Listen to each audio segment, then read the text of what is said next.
Et direction l'Algérie, retour chez nous pour parler de la 19e édition des Jeux méditerranéens d'Oran. Pour cette troisième journée de compétition, direction le stade de Sig pour parler de la première défaite de l'équipe algérienne face au Maroc 2-0. Et on retrouve en direct Salah Faisal depuis Sig.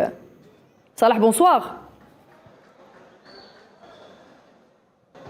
Bonsoir Nouhed, en direct du stade Abdelkarim Kerroum ici à Sig. L'Algérie s'est inclinée 2-0 face au Maroc lors de la deuxième journée pour le groupe A des Jeux méditerranéens 2022 Oran. L'Algérie, on va dire, elle a toutes ses chances pour se qualifier pour le prochain tour. 2-0, une expulsion aussi à la 60e minute pour l'Algérien Hangouf Foued.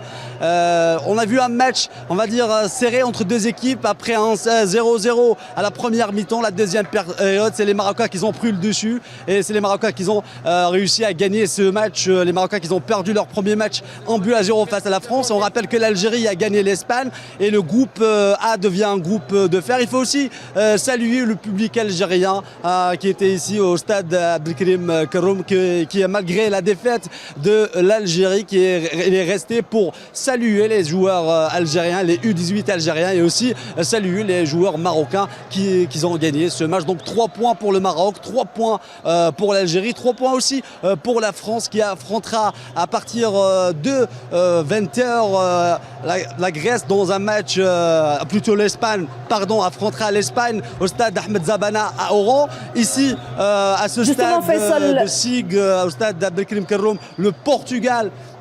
Justement, Faisal, vous parliez de la France. La prochaine journée s'annonce d'ores et déjà cruciale pour les Verts. L'erreur ne sera pas permise lors de ce match qui se jouera face à la France, on le rappelle, vainqueur du Maroc 1-0 lors du premier match. Oui, la troisième journée, ça va être décisif pour ce groupe A. C'est un groupe de fer. L'Algérie face à la France, ça sera jeudi à partir de 20h, je pense. Je pense que les Algériens ont toutes leurs chances pour se qualifier pour le prochain tour. Il faut juste être, on va dire, focus sur le match et ne pas perdre beaucoup de ballons et surtout être décisif devant la France. Tout est possible.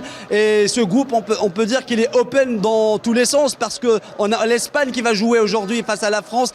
Si l'Espagne réussit à arracher une victoire face à l'équipe de France, l'Espagne qui était lui-même le champion des Jeux méditerranéens lors de la précédente édition, lors de la 18e édition. Donc je pense que c'est un groupe, vraiment un groupe de fer. Et je pense qu'aujourd'hui l'Espagne peut faire quelque chose face à la France. Et la troisième journée, ça va être une journée décisive. La troisième journée, ça va être une journée de folie entre ces 4 nations qui sera, on va dire, qualifiée pour les demi-finales. Moi je pense que l'Algérie de Zlatan a toutes ses chances, mais il faut juste être décisif, il faut jouer comme on a joué le premier match face à l'Espagne, il faut être serein, il faut profiter des occasions et surtout, il faut jouer du premier coup. Merci Faisal Salah, on souhaite bon courage à nos Verts. Merci pour toutes ces précisions. Rendez-vous demain pour faire le point sur l'évolution de nos athlètes lors de ces JM.